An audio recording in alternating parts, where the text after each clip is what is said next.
봅니다.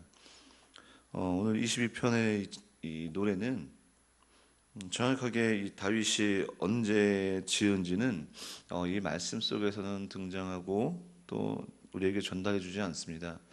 그러나 어떤 이들은 이 시편의 내용을 보았을 때에 다윗이 사울의 위협을 피해서 그에게 가장 극심한 위협이었던 상황이었던 사울 왕의 위협을 피해서 도망 다니던 시대를 보는 이들도 있고요.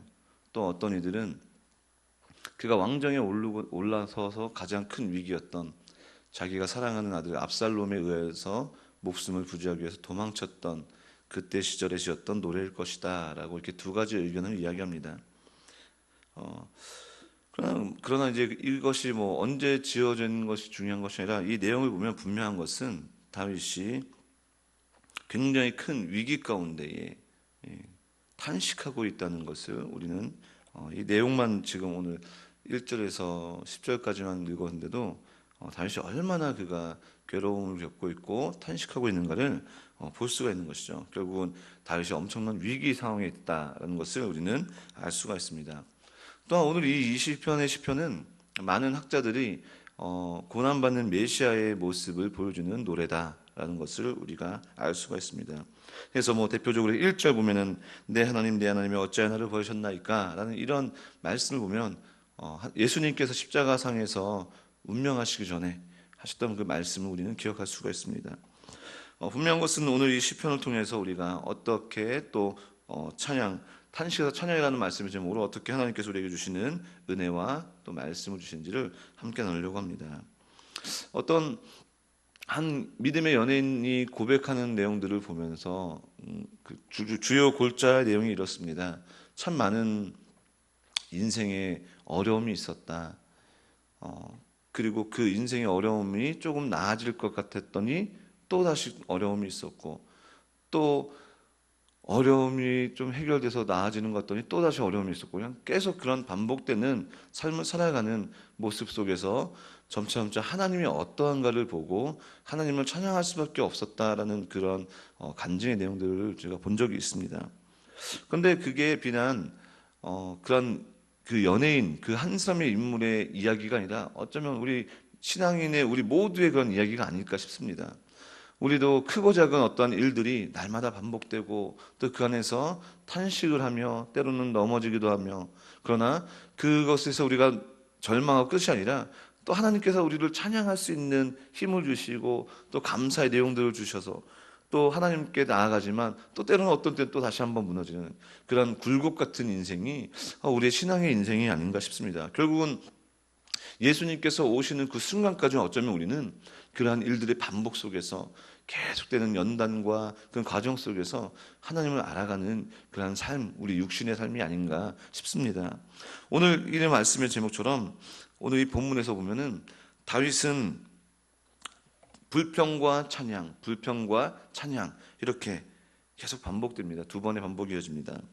첫 번째 1절 2절 말씀 보면은 다윗의 첫 번째 탄식과 불평이 나옵니다. 어떻게 이야기합니까? 내 하나님이여 어찌하여 나를 버리셨나이까 라는 말씀을 시작으로 해서 이제 계속해서 그가 답답한 마음에 하나님 앞에 탄식하고 어떻게 보면 불평한 내용들을 볼 수가 있습니다. 오늘 이 1절 2절 첫 번째 불평에서 우리는 세 가지를 생각할 수가 있습니다. 이 어찌하여 라는 말씀을 통해서 그는 궁금했습니다. 의문이 있었습니다. 어떤 의문입니까? 권능의 하나님이라면 지금 자기가 고난받고 있는 나를 왜 하나님 그 고난에서 건져주지 않습니까? 하나님께서 창조주의 하나님이고 만왕의 왕이신데 왜 내가 이렇게 고난을 받는 것을 방관하고 있습니까? 라는 의구심을 갖고 있는 것입니다. 어찌하여? 라고 질문하는 것이죠.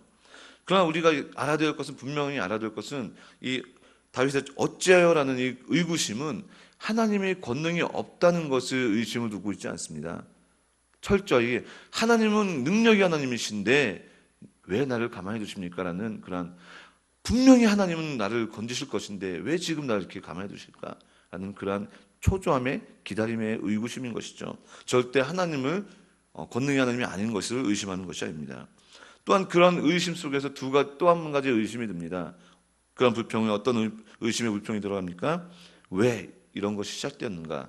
이 고난과 이 상황의 시작이 왜 나에게 다가오는가라는 질문을 하는 것입니다. 결국은 이런 질문 속에서 자신을 돌아볼 수가 있는 것이죠. 그리고 세 번째로는 어떤 것을 고백할 수 있습니까? 어떤 불평이 또 흘러나옵니까? 불평 속에서 그럼에도라는 단어가 쓰고 있습니다. 그럼에도. 오늘 말씀 보면은 그럼에도 시인은 많은 여러 가지 의문과 탄식을 전합니다. 그래서 그러한 표현 속에서 나를 돕지 않는 하나님, 내 신음소리를 듣지 않는 하나님, 밤낮 부르짖어도 응답하지 않는 하나님, 이런 다양한 방법으로 하나님에 대한 의구심을 가지고 있지만 분명히 이 노래하는 다윗은 확신이 있었습니다. 자신의 절규를 듣는 것 같지 않지만 하나님께서는 듣고 계시고 언젠가는 그 응답하심을 믿고 있었다는 것입니다. 그런 다윗의 확신을 어디서 볼 수가 있습니까? 하나님을 부를 때에 내 하나님이라고 부르는 이 표현에서 우리는 알 수가 있습니다. 내 하나님. 다른 누군가의 하나님도 아니고 내 하나님이기 때문에 지금은 당장은 듣고 있는 것 같지 않고 지금은 침묵하는 것 같고 지금은 하나님의 권능이 없는 하나님인데 왜 지금 나를 건져주지 않는가라는 그런 의문이 있지만 내 하나님이기 때문에 언젠가는 이 모든 의문과 의구심과 의심의 그늘에서 건져주실 것이다라는 확신이 있었다는 것이죠. 그럼에도 불구하고 그러한 불평 속에서 이제 계속 이어지는 확신의 찬양이 있습니다. 3절부터 5절까지 그가 이렇게 고백합니다.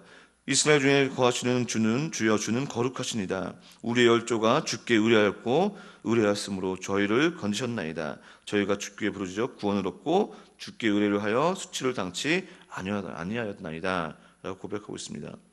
결국 그 전까지는 많은 의구심이 있었지만 그 의구심 속에서 이제 찬양으로 바뀌어집니다. 어떤 찬양입니까? 하나님은 거룩하십니다 라고 고백합니다. 이 거룩하시다라는 단어는 무엇입니까? 다르다 또는 다른 것과 구별되다, 이렇게 우리는 알 수가 있습니다. 거룩, 구별되다, 다르다, 부정한 것에서 떼내어. 그러니까 하나님께서는 어떤 것입니까? 하나님을 거룩하다라고 표현할 때에 이 다윗은 다른 이방신들과 다른 사람들이 믿고 있는 다른 잡신과 다른 어떤 우상이나 지식이나 어떤 물질이 아니라 그런 것과는 다르다라는 것입니다. 어떤 하나님입니까? 권능의 하나님인 것이죠. 그런 권능의 하나님을 어디서 찾아봅니까? 이후에 보는 자신들의 열조, 믿음의 조상들을 통해서 그는 확인할 수가 있는 것입니다. 아브라함부터 내려왔던 그러한 믿음의 인물들, 얼마나 많은 어려움과 고난들이 있었습니까? 모세, 그리고 또 다양한 믿음의 열조들을 보면서 그들이 평탄하게 살아왔던 것이 아니라 어렵고 힘들고 괴롭고 굴곡 같은 인생이었지만 결국은 하나님께서 그들을 붙잡아 주시고 그들을 응답하시고 그들이 하나님을 의뢰하였으므로 하나님께 온전히 세워주신 것처럼 자신도 그들의 모습을 보았을 때 살아계신 하나님, 거룩하신 하나님이 자기를 들어주실 것이다, 구원해 주실 것이다 라는 확신이 있었다는 것이죠. 그러나 거기서 이 찬양에서 끝나는 것이 아니라 다윗은 다시 한번 또 하나님 앞에 불평을 합니다. 이번에는 어떤 불평을 합니까? 자기 자신의 미천한 모습을 고백합니다. 그건 어떻게 고백합니까? 6절부터 보면은 벌레라고 자신을 표현합니다. 그리고 사람이 아니라 사람들의 회방거리라고 자신 스스로를 이렇게 철저하게 낮춥니다. 이것은 자신의 겸손한 모습이 아니라 자신의 겸손한 모습을 표현하려고 하는 것이 아니라 자신을 조롱하는 자신이 대적 앞에 서 있는 모습을 얼마나 비참한가를 자기 스스로가 표현하고 있는 것입니다. 얼마나 대적들이 강하고 얼마나 대적들이 자신을 향한 핍박이 강하면은 그 앞에서 자신은 벌레라고밖에 표현할 수밖에 없는 그런 비참한 상황인 것이죠. 오늘 특별히 이 두 번째 탄식에서 보면 우리는 고난받는 메시아의 모습을 또 좀 더 정확히 볼 수가 있습니다.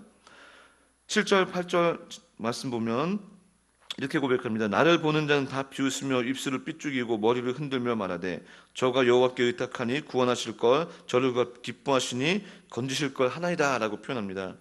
이 말씀을 보면은 예수님께서 순환 고난 당하실 때에 특별히 마가복음 15장 29절에서 32절 말씀 보면 이런 내용도 있습니다. 지나가는 제사장들이 머리를 흔들면서 예수님을 조롱합니다. 우리가 그 내용을 제가 한번 좀 길 수도 있지만 찾아서 한번 읽어드리겠습니다.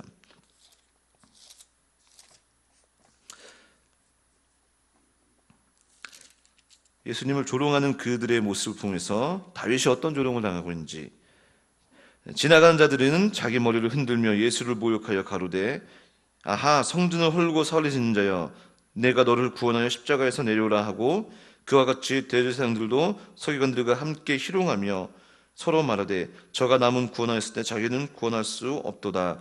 이스라엘 왕 그리스도가 지금 십자가에서 내려와 우리로 보고 믿게 할지어다 하며 함께 십자가에 못 박힌 자들도 예수를 욕하더라. 여기서 보면은 이제 다윗이 당하는 그 순환이 나중에 2000년 후에 지나가는 1500년 후에 지나가는 그 예수님께서 당하실 그 순환을 보여주고 있는 것 같습니다. 결국은 이 머리를 흔들고 조롱하는 이 모습은 그 당시 가장 이스라엘 문화 속에서 가장 상대방을 조롱하고 놀리는 그런 하나의 장난입니다. 그리고 그의 믿음의 문제를 단순히 그러한 행위가 아니라 그의 믿음의 문제까지를 끄집어내서 조롱합니다. 무엇입니까? 네가 믿는 잘난 하나님이 왜 너를 구원하지 않느냐? 네가 그렇게 밤낮 부르짖고 밤낮 붙잡는 그 하나님이 왜 너를 지금 이 모양 요꼴로 만드냐? 이런 문제까지 가지고 나온다는 것이죠. 그런데 이것이 다윗의 문제만이 아닙니다. 오늘날 우리에게도 아마 많은 대적들이, 많은 우리를 핍박하는 이들이 이 문제를 가지고 나옵니다. 네가 그렇게 잘 믿는 하나님인데 너 왜 그렇게 요모냥 요꼴이냐? 그렇게 밤낮 기도하는데 나아진 거 뭐가 있냐? 어쩌면 이런 일들로 우리를 무너뜨리고 마음을 흔듭니다. 다윗의 모습은 우리와 우리의 삶과 우리의 상황과 별반 다를 게 없는 것이죠. 그럼에도 불구하고 다윗은 이렇게 고백합니다. 주께서 나를 모태에서 나오게 하시고 내 모친의 젖을 먹을 때에 의지하게 하셨나이다. 내가 날 때부터 주께 맡긴 바 되었다고 고백합니다. 결국은 그렇습니다. 진정한 믿음의 사람들은, 참 신조들은 항상 외부의 핍박과 환난과 그러한 도전에서 우리가 무엇을 의지할 수 있습니까? 평생토록 신뢰할 대상에게 의지합니다. 신뢰할 대상, 그 신뢰할 대상이 무엇입니까? 다윗이 이야기하는 것처럼 모태에서부터 우리를 이끄시고 지으신 그 하나님, 우리를 모태부터 알고 계시고 조성하신 그 하나님만 의지할 수 있다는 것입니다. 오늘 이 다윗은 불평과 계속되는 반복되는 인생, 어쩌면 오늘은 이 말씀 속에서 2번밖에 나오지 않지만 그의 인생 속에서는, 성경에서는 다양하게 표현되어 있지 않지만 분명히 여전히 우리와 똑같은 인간이기 때문에 매 순간순간 어려움 속에서 하나님을 탄식하고 또 하나님 앞에 불평하고 다시 회복시키는 은혜를 맛보지만 우리도 역시 넘어지고 다시 일으키고 탄식하고 찬양하는 일들이 반복됩니다. 그 속에서 우리는 무엇을 노래할 수가 있습니까? 다윗처럼 진정으로 우리가 의지하고 붙잡아야 할 대상이 누군가를 다시 한번 확인할 수가 있고, 그 확인함으로 끝나는 것이 아니라 그분에게 우리가 온전히 의지하고 그분께 맡기고 그 문제들 속에서 하나님이 일하실 것을 우리가 확신하며 살아가는 그 믿음을 견고하게 나가는 과정이 되어진다는 것이죠. 그러므로 우리가 항상 평탄함을 우리가 기뻐하는 것이 아니라 평탄함에 있어서 넘어지지만 그 넘어짐 속에서 다시 일으켜주시는 그 하나님의 놀라운 능력과 그 위로를 날마다 맛보시고 오늘 하루도 또 우리 삶 가운데서도 그 하나님을 찬양하는 우리 사랑하는 사랑교회 성도님 되기를 간절히 소망합니다. 기도하겠습니다. 사랑해 주님 감사합니다. 하나님,